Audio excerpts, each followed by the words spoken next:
179 rémissions, 189 contaminations et 2 décès, ce sont les chiffres de ces dernières 24 heures. Ils ont été annoncés par Mohamed Bioubi lors du point de presse quotidien. Par répartition géographique, la région Casablanca-Stade reste en tête des zones les plus touchées par le Covid.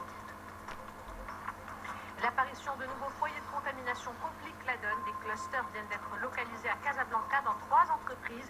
Des contaminations enregistrées à Ensbeh, et cela malgré les mesures de prévention mises en place par les 570. Préserver sa santé pendant ce mois de Ramadan et cette période de distanciation sociale, c'est le thème de ce congrès organisé à la faculté de médecine de Fès. Une voie de partage et de générosité par excellence. À Rachidia, de jeunes acteurs associatifs se sont mobilisés pour venir en aide aux familles les plus nécessiteuses. L'opération On le verra à la fin de cette édition a été menée grâce aux réseaux sociaux. Madame, Monsieur, bonsoir. Nous démarrons cette édition avec le point de presse quotidien du ministère de la Santé et les derniers chiffres concernant le coronavirus. 189 nouveaux cas d'infection ont été enregistrés durant ces dernières 24 heures, ce qui porte le bilan total à 5408. Durant ce même intervalle, le rétablissement complet de 179 personnes a été annoncé. Les détails avec une façon. 189 nouveaux cas, soit 5408 personnes atteintes du Covid-19 au Maroc. C'est ce qu'a annoncé le directeur de l'épidémiologie au ministère de la Santé lors de ce point de presse quotidien. Des chiffres en hausse, notamment liés à l'apparition d'un cluster dans plusieurs usines casablancaises. Autre chiffre communiqué par Mohamed Bioubi, celui des rémissions. Une bonne nouvelle cette fois-ci, car ces dernières 24 heures, 179 patients ont réussi à combattre le virus. Le nombre total des personnes guéries s'établit à 2017. Nous avons donc dépassé la barre des 2000 rémissions. Le taux de guérison dans le royaume est en hausse. Il est de 37,3% contre 34% dans le reste du monde.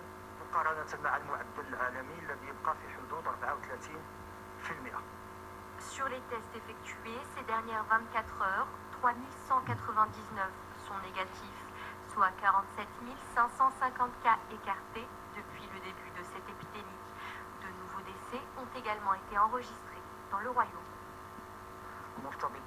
Le nombre total de décès liés au Covid-19 dans le royaume depuis le début de l'épidémie a atteint les 183. Le taux de létalité au Maroc est en baisse. Il s'établit à 3,4%. Dans le reste du monde, il avoisine les 7%.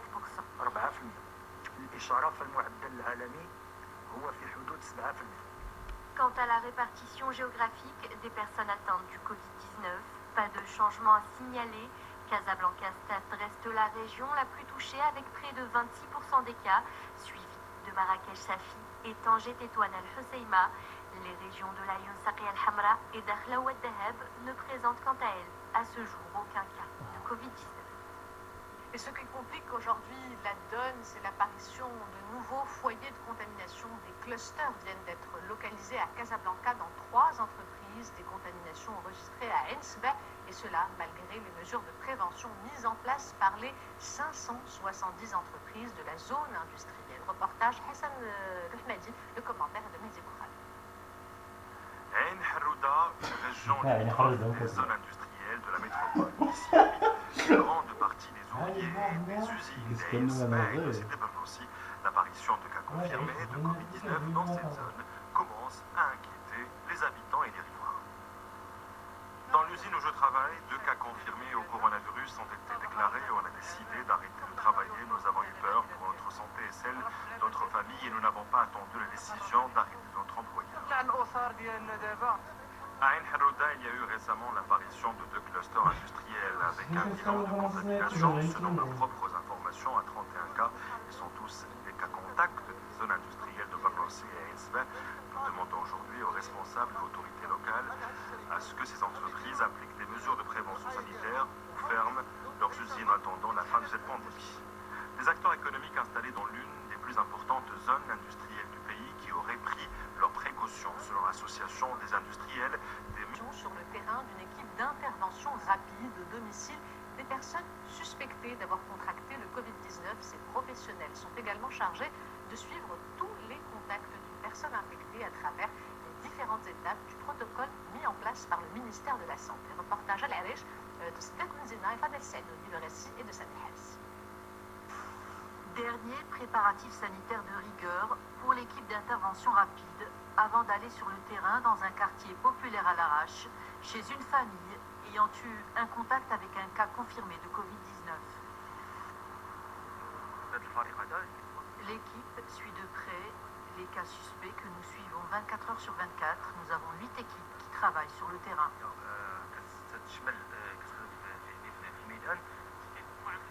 Chaque équipe est dédiée à un domaine particulier. Il y a ceux qui ont des tâches administratives pour la réception des appels à l'OYACADA. Il y a ceux qui travaillent sur le terrain et qui suivent les contacts des malades et qui vont confirmer s'ils ont contracté le virus Covid-19. C'est de loin le pays le plus touché par la pandémie qui sévit dans le monde, les États-Unis, avec plus de 1,2 million de cas détectés et plus de 71 000 victimes du coronavirus depuis le début de l'épidémie. Washington prétend détenir des preuves significatives sur l'origine du coronavirus d'un laboratoire chinois. Pékin dément formellement ces propos. Les détails avec Mabani. Le secrétaire d'État américain campe sur sa position concernant l'origine du nouveau coronavirus. À nuance près, Mike Pompeo soutient que les États-Unis n'ont pas de certitude, mais disposent des preuves que le virus provient d'un laboratoire en Chine. Nous n'avons pas de certitude et il y a des preuves significatives que cela vient du laboratoire. Ces deux déclarations sont vraies, je les ai faites, elles sont toutes vraies. La Chine, pour sa part, n'a pas tardé à réagir, elle rejette entièrement ces propos. M. Pompeo s'est exprimé à plusieurs reprises, mais il ne peut présenter de preuves. Et pourquoi? Parce qu'il n'en a aucune. Selon l'OMS, le nouveau coronavirus est bien d'origine naturelle. Dans tous les cas, nous voyons entre les deux puissances et loin de connaître. Comment préserver sa santé pendant ce mois de Ramadan et cette période de distanciation sociale? C'est le thème de ce congrès organisé aujourd'hui à la faculté de médecine et de pharmacie de Fès. Cette conférence, organisée évidemment de manière virtuelle, a réuni des médecins de différentes spécialités. Reportage Sarah Jabri et Driscoll. Malgré le contexte de pandémie, l'Association marocaine pour la communication sanitaire n'a pas annulé ses conférences. Ces dernières se tiennent désormais de manière virtuelle. Ramadan au temps du confinement est le thème retenu pour cette deuxième réunion. L'objectif est d'assurer une formation continue aux médecins et de leur permettre de conseiller au mieux les citoyens dans le contexte de confinement que nous traversons. Nous avons opté pour cette solution virtuelle pour ne pas interrompre les actions de notre association et celle de la faculté de médecine et de pharmacie de Fès. La formation médicale continue offre une remise à jour des connaissances tout au long de l'exercice du métier auprès de la population. Une dizaine de médecins à travers le royaume, toutes spécialités confondues, ont pris part à cette rencontre de sensibilisation pour qu'ils puissent sensibiliser à leur tour sur les bonnes habitudes à adopter pour tirer profit de ce mois sacré bien particulier.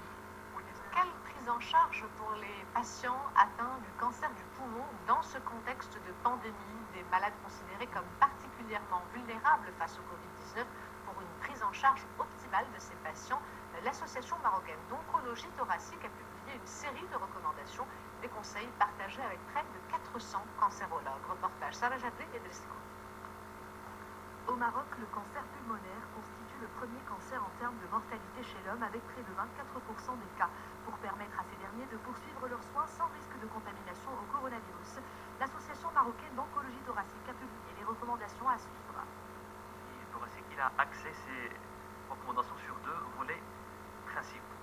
Le premier volet, c'est les mesures de prévention, basées sur une distanciation sociale stricte, port de bavette et aussi sur des mesures strictes de propreté et de stérilisation.